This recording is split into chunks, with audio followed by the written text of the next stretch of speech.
Hello there, this is John Amard and we are seeing sandcastles. Palasyo sa Balas. Kastilyong buhangin. Oh, tata, ano na siya? Ano na siyang tawag, Sina? Bato. Nga? Stones? Kaya ginabutang sa? Ano ginabutangan na siya?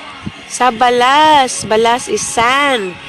So she's building castles in the sand. Ano ngalan mo ta? Benita.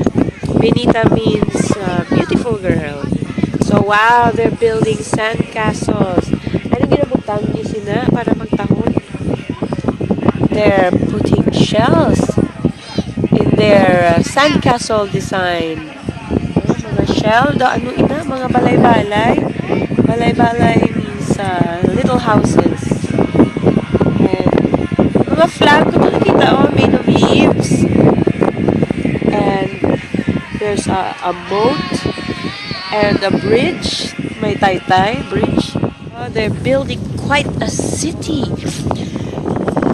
They're building here are their building materials and the construction site. They're building cities, round buildings. It's like a community already. Amazing sand castles by these guys. Children at play, hampang play. Okay, these are their construction site. They're gathering some more building materials for their castle community right here. Palasyo sa Balas. John of Art in our short video about sand castles.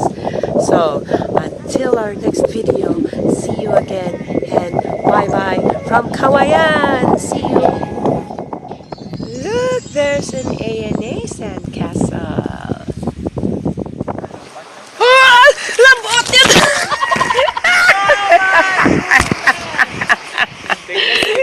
Labot!